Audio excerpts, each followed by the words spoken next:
Билим адамга канат, билими күчтүү миңди жыгат деген сөз эзелтен элибизде айтылып келген накыл кептер бар эмеспи? Андыктан ошол өзгөчө жаз келгени ушул жай убактыларында көпчүлүгү кайсыл кесипти тандасам, кандай кесиптин ээси болсом деген суроолордун негизинде ушул бизди көрүп жаткан жалпы көрөрмандарыбызга, ошондой эле окууну бүтүп жаткан окуучуларга багытталган атайын ушул меймандарыбызды, конокторубузду чакырып алганбыз. Ар бир кесиптин артыкчылыгын, актуалдуулугун дагы эсибизге салып өтүү үчүн өлкөбүздөгү ушул Таштан Эрматов атындагы атайым Бишкек музыкалык педагогикалык колледжинин өкүлдөрү келген. Алар Алмамбет кызы Жаңыл эжебиз жана Абдылда кызы Кымбат эжекелерибиз. Саламатсыздарбы? Кутман таңыңыздар менен. Негизинен ушул көбүн эсе жаз мезгили, жай мезгили ушул кайсыл кесипке тандасам, кайсыл кесиптин артыкчылыктары бар экен деген суроо окуучуларды түйшөлтөт. Окуучулар түйшөлткөндөн сөзсүз түрдө алардын ата-энесин, тууган туушкандарын, жора жолдош досторун дегенде, анан биздин кесип программанын негизги максаты ушул ар жумада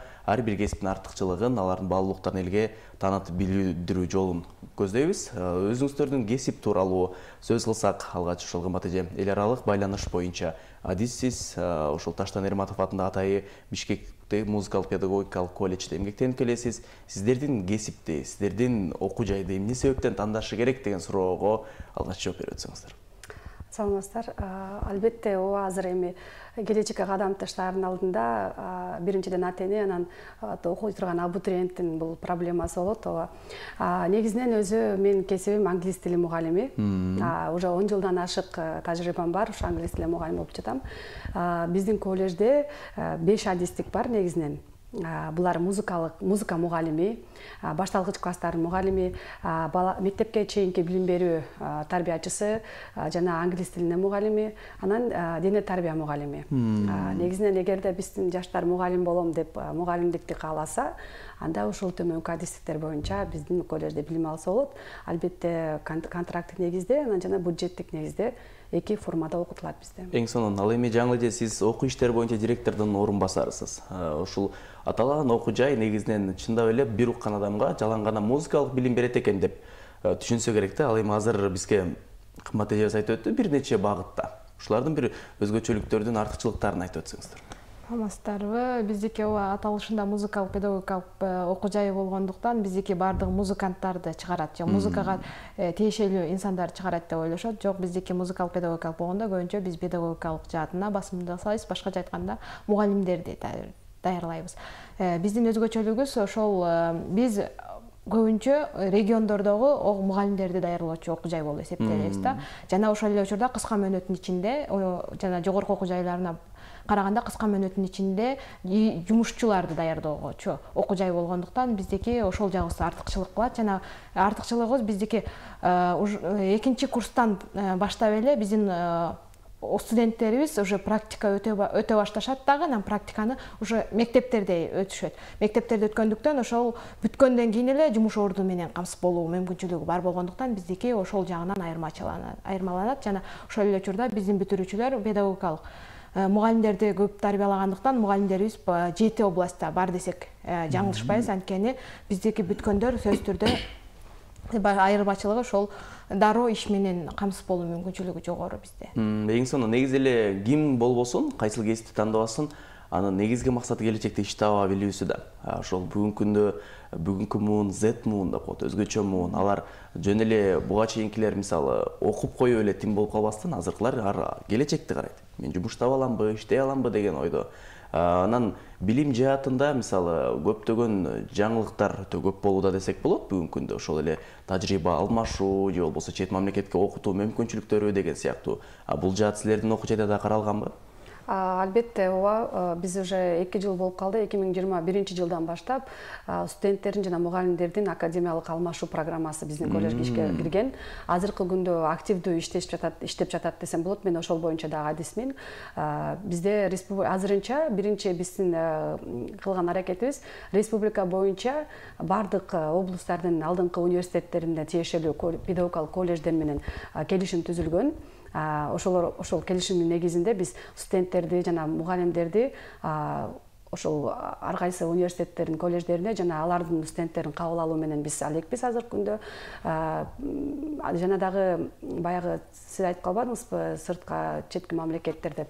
Эми биз албай чоң Европага кете албасак дагы жакынкы кошуна мамлекеттер менен мамиле түзгөнгө аракет кылдык. Быйылкы окуу жылда Казакстан Республикасынын Алматы шаарындагы 3 педагогикалык колледж менен келишим түзүп, уже ишке активдүү киришип баштадык. Биз уже мугалимдер жана студенттер жамааты биригип спорттук мелдештерди уюштурдук. Анткени себеби бизде дене тарбия адистиги болгондуктан бизге коноктор келип кетишти, биздикилер барып келишти дегендей. Негизинен дагы башка дагы бир нече мамлекеттер менен келишим түзөбүз деп үмүттөнүп отурабыз. Анан дагы айта кетчү нерсе, бизде азыр студенттер алмашылбаса дагы биз волонтердук негизде Түштүк Кореядан музыка мугалими келип бизде иштеп кетти көзөндө. Ден соолугуна байланыштуу бир 3-4 айдан кийин кеткенге мажбур болуп калды. Болбосо музыкалык билим берүү бөлүмүнө келип сабак берди фортепианодан. Ал эми жаңы айтсаңыздар, негизи ушул тажрыйба алмашуунун натыйжасы кандай экен? Өзүңүз ушул окуу жайдын окуу иштери боюнча директордун орун басары болгон соң, мисалы окуучулар, студенттер, ошол эле мугалимдер да тажрыйба алмашуу үчүн жерлерге которобуз деп жатпайсыздарбы? Билим сапаты кандай болууда? Бизде айырмачылыгы негизинен билим сапатынан жакшы эле көрсөткүчтү бергидей. Анткени студенттер окуу жайда эле жүрө бербестен, окуу жайдан тышкары чыкканда алар деген көп нерсени үйрөнгөнгө аракет кылышат экен. Жана ошол эле биз студенттерибизди кетирип атканда жакшы нерсени алып келгенге үйрөнгүлө деп айтып кетиребиз да. Кандай жаңылык болсо бизге алып келгенге үйрөнгүлө деп айтабыз. Ошондуктан студенттерибиз жакшы нерсени үйрөнүп, анан биздикине келип салыштыргандуу үйрөнүшөт да. Биздин окуу менен алардын окуусундагы айырмачылыкты. Жана бизде эл аралык байланыштар боюнча Кымбат Абдулда кызы кетип аткан студентке жана келип аткан студенттерден бизден анкетирлөө жүргүзөт, жана алардын сунуштарын, пикирлерин алып калат да, ошол пикирдин үстүндө иш алып барууга аракет кылабыз.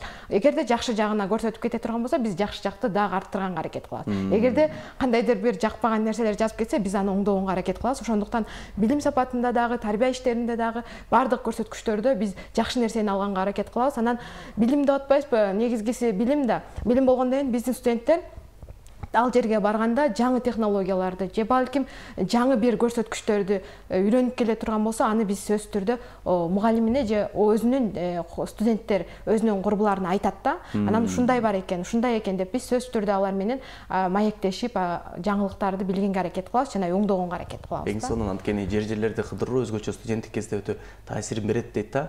Буга чейинки маектерде сүйлөшүп калганда ушул Анатай Өмүркановдун айтканы бар. Мен ушул акын болуп калышыма бир чоң түрткү берген. Мен ушул тажрыйба алмашуу учурунда Памирге барып мугалим болуп иштегенде депчи. Анан ошол жерде жашоо шарт, адамдарды көрүп, анан мындай көп нерсеге каниет кылган үйрөнөт экенбиз. Колдо турган байлыкты мындай аздектеп алганга үйрөнөт экенбиз депчи. Чындыгында бул тажрыйба алмашуу, жерлерди кыдыруу, көбүн эсе мисалы региондор көрө электер да көп да студенттерчи. Эми аларга ушундай шарт мүмкүнчүлүк түзүп берип аткансыздар жакшы.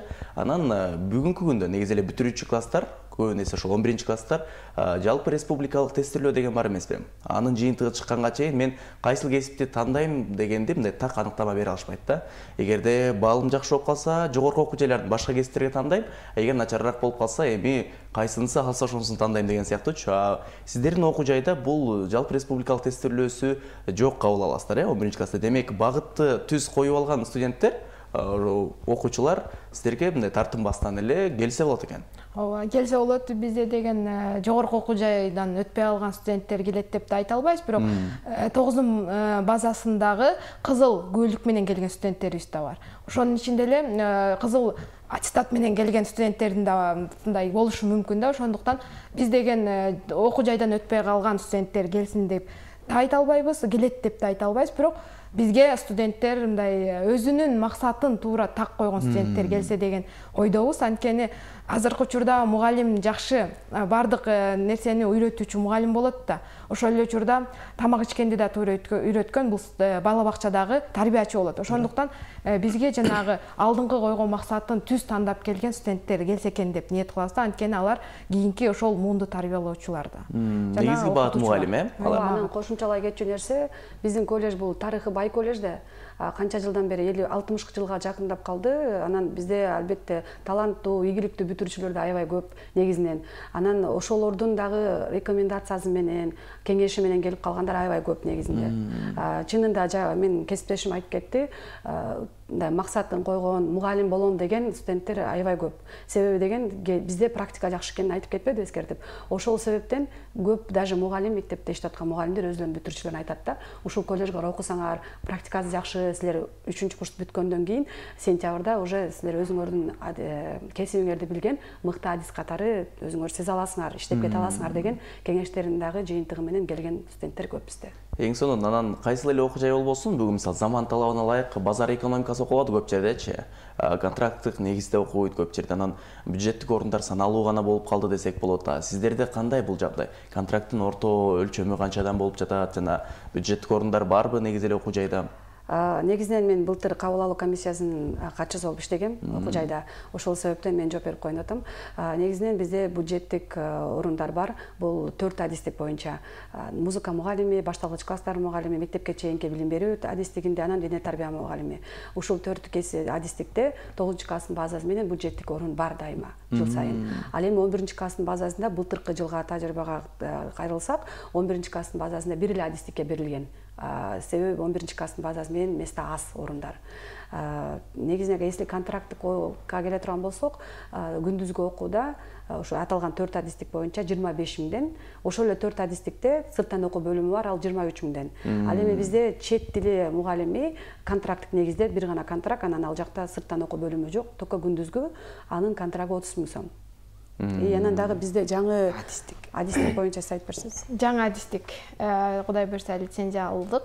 Жаңы адистикте техник программист деген адистикти ачып атабыз. Бүгүнкү күндүн кесиби экен. Бүгүнкү күндүн кесиби, анткени техник программист болгондо бизде деген азыркы учурда бардыгы технология менен байланышкан болуп атпайбы? Ошондуктан технология байланышкандыктан биз ошол техник программист, же болбосо эсептөө техникаларын программалык жактан камсыздоо адистигин ачып атабыз. Ошол адистикти быйыл окуу жылында жаңы абитуриенттерди кабыл алып жатабыз.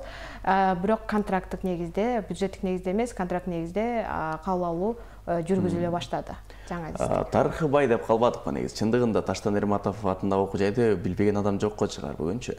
Жерлерде, көпчүлүк жерде ошо анткени бул дагы болсо ошол эң жакшы реклама, мисалы ошол мындай чыныгы мугалимдик кесипти сүйө билгендерди, чыныгы инсандар тарбиялай билгендигинен болсо керек, анткени ошондон улам канча деген мисалы залкар таланттар чыкты сиздердин окуу жайдан. Бүгүнкү күндө ошол окуучу студенттерди жаңыдан сизде өзүңүздөргө тартып алыш үчүн кандай иш аракеттер жүрүүдө дагы да? Негизинен биз азыр мынтип калбадыкпы, иштешүү, баарлашуу, интеграция депчи, анан ошол себептен биздин колледжде дагы артта калбай азыр эл аралык бөлүм боюнча адис болуп иштеп атканын себеби ошол биз проекттерди тартып атабыз өзүбүздүн колледжге, чтобы колледждин ичи сырткы материалдык техникалык базасын жакшыртуунун негизинде. Ал иштерибиз буюрса игиликтүү болуп атат. Азыр эми биз АБР проект боюнча дагы ошол колледжге жакшы техникалык материалдарды алып атабыз. Андан сырткары дагы түрк агенттиги менен иштешип, биз азыр колледжде жакшы заманбап кыргыз түрк маданий борбору деген сыяктуу бир кабинет ачылып атат. Буюрса ал жакта музыкалык бөлүмгө тиешелүү жакшы жаңы музыкалык аппаратуралар, оформлениялары жакшы болот да. Биздин колледж үчүн бул чоң биринчи ийгилигибиз болуп атат, ушундай проект ишке ашырып калганыбыз. Күнүндө эле биз жана келишимдер түзүп, кошуна мамлекеттер менен иштешип, проекттерге катышып, керек болсо жанагындай волонтер мугалимдерди, адистерди, мыкты адистерди тартууга бүгүн биз аябай кызыктарбыз. Мен айтып өттүм, жана быйыл ийгиликтүү болуп бир волонтерибиз келип кетти, дагы башка адистиктерге күтүп жатабыз негизинен. Сиздер билсеңиздер керек, Кореядан, Япониядан, ошо анан азыр биздин колледжде дагы Турциядан Төмөр түрк тилдери үйрөтүү борборунан түрк тили курсу жүрүп жатат 2 жылдан бери. Биздин баягы тырышчаак окууга, билимге кызыккан студенттерибиз көп. Буюрса ошолор окуп түрк тилдерин үйрөнүшүп, мына азыркы тапта А1, А2 деңгээлинде 30тан ашык студентибиз курсун аяктап атат да. Биз ошо күнүнө аракет кылып атабыз ушундай жаңы нерселерди алып калганга, колледжге жакшы материалдык техникалык базаларын жакшыртуу үчүн көптөгөн аракеттерди жумшап атабыз буюрса. Эң сонун, негизи заман талабына ылайык деп калбадыкпы? Ошол Айтматовдун айткан кеби бар экен да, мисалы кандай гана адам болбосун, ошол замандын талабына ылайык гана жашаса, ал адам мыкты адам болот депчи. Ал эми окуу жайлар деле ушул өңүттө болсо керек. Анткени заман талабына ылайык өтөт, өнүгүү жолунда түшө турган болсо, анда ал жака студенттерди камтуу жолу да жакшырат да. Бүгүнкү күндө ушул көпчүлүгү мисалы тынымсыз окулган лекциялардан башка нерселерден тажап калган учурда, демек практика жаатта дагы сиздер мисалы көп иштер жасоодосуздар, Биз деген жумуш ордунда окутуу деген неме максатта, башкача айтканда студенттерибиз биздики практика деп атпайбызбы? Жумасына деген 6 күн болсо, ошонун бир күнү биздин экинчи курстан баштап бир жумасы бизде мектепте барып сабак өткөндү үйрөнүшөт. Айырмачылыгыбыз биздики ушунда да.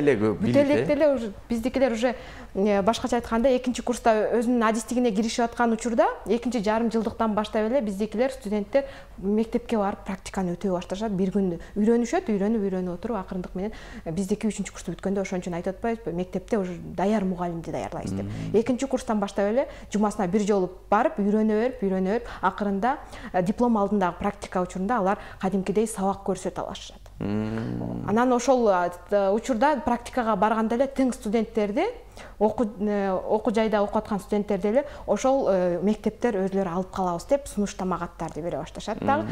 Кээ бир учурларда эгерде 30 студент болсо, бизде орус группа бар. Орус группада 30 студент болсо, ошонун 15-ти азыркы учурда иштеп атат да, бүтүрүүчү курста эле. Ошондуктан биздики жакшы неметке багыт алганыбыз ушу практика, жумуш ордунда окутууга багыт беребиз да, көп. Билим алган билимин практика жүзүндө, теориясын практика жүзүндө колдонсо деп. Анткени теория менен практика экөө мындай көп учурда айкалышпай калат эмеспи? Ооба, анан да толуктай кетейинчи бир моменттичи. Мисалы үчүн биз айтып атпайлыбы, практикага чыгат депчи, анан көбүрөөк ойлоп калышы мүмкүн, ата-энелер деле, абитуриент деле. Кантип эле мен чыгып эле сразу сабак берип калам депчи. Бирок кесиптешим айтып кеткендей, экинчи курстун жарым жылдыгынан болуп атпайбы? Анан бул жерде студенттин өзүн эле мектепке жиберип коймой деген жок. Бардыгы по этапно болот да. Алар үчүн методист деген болот, мектептин да методист болот. Эки жактуу, биздин мугалим менен мектептин мугалими ортодо студентти консультация берүү менен, жетектөө менен, күндө жардам берип отуруп, анан булар адис даярдап чыгышат. Бул аябай мындай жөн эле өзүң барып мектептен өтүп кел деген сөз эмес да. Демек биргеликте айкалышып, насатчы болуп. Насатчы катары мугалим дайыма сопровождение кылат студентти. Жакшы, ал эми ушул окуу жай тууралуу маалымат берип өтсөк, мисалы канча студент учурда окуп жатат, канча мугалими бар негизинен? Азыркы күндө окуу жайда 1100-гө жакын студент окуп жатат. Анткени декабрь айында сырттан окуу бөлүмүн бүтүп кетти. 3-чү курстар бүтүп кеткендиктен азыркы учурда 1100-гө жакын студент окуп жатат. Эгерде мугалимдерге кайрыла турган болсок, мугалимдерибиз негизи 80ден ашык, 95ке чейин штаттагы мугалимдерибиз бар. Жана ошол эле учурда айкалыштыруучу дагы мугалимдерибиз бар. Башка негизги жумушу башка университет же болсо окуу мектептерде, бирок бизге келип айкалыштыруучу болуп иштеген мугалимдерибиз бар. Жалпы жумушчуларыбыз 150ден ашык жумушчу, 200гө жакын жумушчуларыбыз бар. Демек, мындай орто эсеп менен карап өтсөк, бир 10 балага, 9 балага бирден мугалим экен да, мындай карап өтө турган болсок. Бул мугалимдердин көп болгонунун себеби бизде деген музыкалык билим берүү болуп атпайбы? Ошол жерде музыкалык билим берүүдө бир мугалимге бир студентке 2 мугалим туура келип калат да. Анткени бизде деген музыкалык билим берүүдө жанагы негизги аспап дегени бар. Анда ар бир студентке бирден мугалим туура келет. Дирижерлөө деген сабак бар. Ал жерде деген бир студентке 2 концертмейстер, анан өзүнчө үйрөтүүчү, окутуучу талап кылынат да. Ошондо бир студентке 2 мугалим болот. Ошондуктан музыкалык билим берүү бөлүмүндө бизде мугалимдер көбүрөөк басым жасалат да, көбүрөөк болот. Ар бир студент менен индивидуалдуу жеке иш алып барышат. Ошондуктан эң сонун окуу жай тууралуу маалымат берип өттүк. Эми кабылдоо качан башталат? Кайсы убактан тарта каалаган окуучулар келүүгө мүмкүнчүлүгү бар? Азыр эми кабыл алуу негизи өзүңүздөр билгендей онлайн аркылуу жүрүп калбадыбы? Онлайн абитуриент болуп. Пандемиядан бери ошондой болуп калды. Ошол себептен азыр эми Билим берүү министрлигинен өзү график бекилет турлардыкы. Негизинен бул июль айдын ортосунан башталат да. Июлдун 1-инен баштап эле биз ошол кабыл алууга даярданып баштайбыз. Күтөбүз студенттерди, ата-энелерди дегенде. Анан бул жерде адистер боюнча бир өзгөчөлүк бар, чтобы азыркы биздин ата-энелер, абитуриенттер билгидей болсун да. Музыкалык билим берүү деп атпайлыкпы? Ошол жерде кичине окуунун мөөнөтү өзгөчөлөнөт да. Мисалы үчүн 9-класстын базасында келген студенттер 4 жыл окуш керек болот. 3 жыл 10 ай. Ал эми 11-класстын базасында келсе 2 жыл 10 ай окулат. Ал эми башка 4 адистикте аларда 9-класстын базасы менен 2 жыл 10 ай, 11-класстын базасы менен 1 жыл 10 ай. Ал эми сырттан окуу бөлүмү 11-класстын гана базасында кабыл алынат. Эң сонун буга чейин айтып калгансыздар, ушул замандын талабына ылайык кесиптерди жандандыруу ишин баштадык депчи, мисалы IT жаатында быйылкы жылдан тарта кабыл алуу болот, демек. Канча студентке деп мерчемделүүдө учурда? Азыркы учурда биз 50 студентке эме ачтык. 11-дин базасында бир тайпага, 9-класстын базасында бир тайпага, 25-25тен 2 группага кабыл алууга ачтык.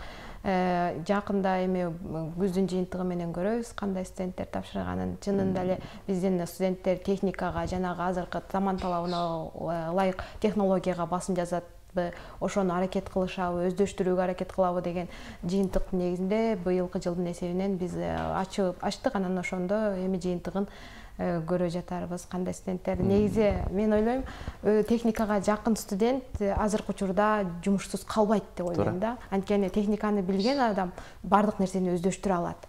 Жана ошол эле учурда техника менен байланышкан өз алдынча билим алууга да мүмкүнчүлүк бар да. Анткени заман өнүккөн сайын техника ошончолук өнүгүүдө да, ошончо көбөйүүдө да. Анткени адамдын мындай айрып алгыс бир жакын дозу болуп калды десек болот техниканычы. Эң сонун могу япондордо бир ушундай бир жакшы сөз бар экен. Кандай гана адамды жумушка албасын, же болбосо кайсы гана окуу жай мисалы өздөрүн таанытпасын, өзүңүздөрдүн бир артыкчылыгыңыздарды баса белгилеңиздер депчи. Мисалы сиздердин окуу жайдын артыкчылыктуу багыттарын башка колледждерден, башка окуу жайлардан эмнеси менен өзгөчөлөнөт жана эмнеси менен сиздер ар убак сыймыктанып келесиздер. Ушул жаатта сөз кылсак. Биздики өзү педагогикалык болгондуктан биз деген ушул педагогикалык жагын көп басым жасап айтабыз. Жана биз студенттерге айтабыз, кыска мөөнөттүн ичинде сен мыкты адис болуп чыгууга жардам беребиз деп айтып келебиз да. Анткени кайсы бир убакыттын ичинде жыл убакыты бат эле өтүп атпай, ошондуктан ал 2 жылдын ичинде мыкты адис болууга мүмкүнчүлүгүнө ээ болуп атат. Анан бизде деген кыска мөөнөттүн ичинде иш менен гана камсыз болбостон, бизде деген жогорку окуу жайлар менен да келишимибиз бар. Биздин окуу студенттер бүткөндөн кийин, бизди бүткөндөн кийин жогорку окуу жайга сырттан окуу бөлүмүнө тапшырып коюп, иштеп, анан өзүнүн өзү камсыз кылуу мүмкүнчүлүгүнө ээ боло алат да. Ошондуктан биз студенттерге айтабыз, сен убакытты үнөмдөөгө үйрөнөсүң деп айтып келебиз да. Өзгөчөлүгүбүз ушунда деп айтабыз да. Убакытты үнөмдөйсүң, анткени сен кыска мөөнөттүн ичинде адис боло аласың деп атабыз да.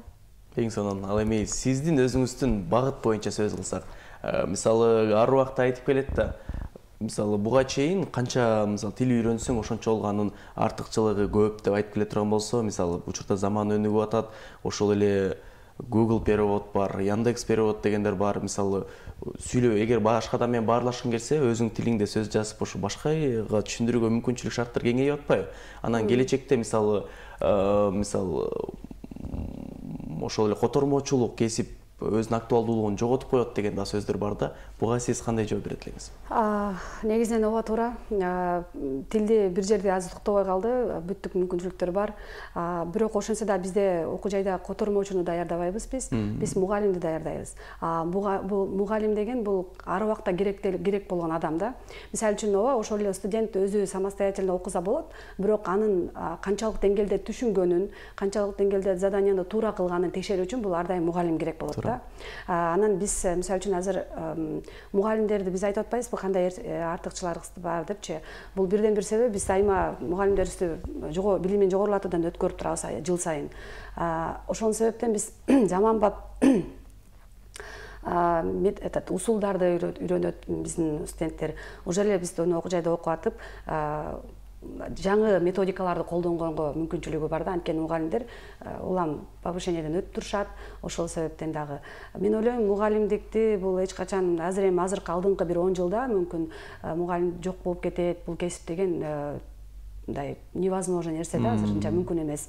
Ар дайым мугалим керек. Мен өзүм деле мугалим болуп иштеп атам, азыр англис тилин сабак берем. Бизде аябай мыкты жаштар көп, алдыга өрчүп кеткен. Бирок ошентсе дагы кайра эле айланып келип мугалимге муктаж болот да. Все равно мугалим жол көргөзүп туруш керек. Ошого жараша мугалим өзү дагы мыкты билимди болуш керек. Алдыңкы методикаларды билиш керек, билими толук жакшы мыкты болуш керек да. Ошол себептен мен ойлойт элем, биздин жаштарга мугалим ар дайым актуалдуу болгон кесиптердин бири. Туура. Кандай болгон күндө дагы. Анткени бир акылмандан сураган экен да. Мисалы адамзат жашоосунда ойлоп тапкан эң бир мыкты кесип кайсыл кесип десе бул мугалимдик деген экен да. Бул эч убакта өзүнүн актуалдуулугун жоготпойт деп. Жана адам өзү ойлоп тапкан иш, мисалы нерседен бул эң баалуусу эмне десе бул китеп деген экен да. Китеп болгон үчүн жашоо өнүгүү жолунда жүрөт депчи. Китеп болбосо анда биз токтоп калмакпыз деп. Андыктан сиздерге ыраазычылык билдиребиз. Ушу таң эрте келип, өзүңүздөрдүн окуу жай тууралуу маалымат берип өткөнүңүздөргө, эркин микрофон сунуп өтөлү, жалпы көрүүчүлөргө балким берилбей калган суроолор болсо, айтайын деген ойлор болбосо толуктап анан жыйынтыктасак болот. Мен ата-энелерге жана абитуриенттерге кайрылмакчымын. Кесибиңиздерди туура тандаңыздар, өзүңүздөрдүн жүрөгүңүздөр менен сезип тандаңыздар. Мисалы үчүн азыр көп учурда ата-энелер дагы, абитуриенттер дагы акча каражатына карашат. Кандай акча таба алам деп. Бирок ал нерсе дагы башкы ролду ойнойт, бирок андан дагы жакшысы бул түбөлүктүүлүк, туруктуулук нерсе биринчи орунда турат. Ошол себептен айтмакчымын, эгер сиз мугалим болгуңуз келип турган болсо, анда биздин окуу жайга келиңиздер, биздин окуу жай жөнүндө көбүрөөк маалыматтарды алыңыздар. Ал үчүн сиздер bmpk.kg деген сайттан алсаңыздар болот маалыматты. Жана дагы биз айта кетсек болот, кабыл алуу комиссиясынын номерин 702 108 708 номерлер аркылуу күнү түнү WhatsApp номерлери иштейт. Ошол аркылуу маалымат алсаңыздар болот. Ар дайым биздин колледж сиздер үчүн эшик ачык. Келиңиздер. Эң сонун жаңычы. Мен дагы айтат элем, өзүнүн кесибин тандай турганда, акча үчүн эмес, түбөлүктүү кесип тандаганга аракет кылышса деген ойдомун. Анткени абитуриент өзүнүн жашоосуна өзү кадам таштаган мезгили болот. Ошондуктан кайсы кесипти өзү жүрөгү менен каалаган кесипти, өзү сүйгөн кесип тандаган болсо, ал ар дайым бактылуу менен, мындай өзүнүн жумушуна сүйүнүч менен барып, сүйүнүч менен келет да. Ошондуктан абитуриенттерге айтар элем, тандай учурганда жүрөгүңөр менен тандагыла. Эл айткан менен эмес, эл эмне дейт деген менен эмес, жүрөгүңөр менен тандасаңар, силер дагы ошол мыкты, силер мугалимдерди тандагандыктан, мугалимдер өзүнө мыкты окутуучуларды чыгарат. Ошондуктан эгерде мугалим болом деп чын жүрөгүңөн биринчи класстан баштап ким болгум келет десе, мугалим болгум келет деп сочинение жазышат го. Ошону каалап келген студент болсо, анда бизге тапшыргыла деп айтат элем. Анткени мугалимдик эч качан актуалдуулугун жоготпогон кесип болгондуктан. Эң сонун анда эмесе ошол ортодо маекти жыйынтап жатып, бир Зайырбек Ажиматов менен сүйлөшүп калганда айтты эле да. Биз Айтматовду окудук дей беребиз, бирок чындыгына толук окуп элекпиз. Бүгүнкү күндө да бизге биринчи мугалимдер жетишти депчи. Андыктан ошол биринчи мугалим деген сөз бул караңгыдан көз тапкан адам. Бул деген ошол заман талабына ылайык жаңы нерсени үйрөтөм, өнүктүрөм, мен элдин келечегин ойлойм деген адам депчи. Андыктан ушундай бир ары түйшүктүү, ары жооптуу, ары сыймыктуу мугалимдик кесипти аркалап жатканыңыздарга сиздерге ыраазычылык билдиребиз. Анда эмесе ошол жалпы көрөрмандарыбызга мындай керектүү делген маалыматтарды бере алдык дейбиз, бирок мен уккандан бир көргөн дейт ардактуу телекөрүүчүлөр. Андыктан ошол өзүңүздөр баш багып, Таштан Эрматов атындагы Бишкек музыкалык педагогикалык колледжине барып, өзүңүздөрдү кызыктырган суроолорго толук кандуу жооп ала алсаңыздар болот. Ал эми СТ телеканалы өз берүүсүн алдыны көздөй уланта бермекчи.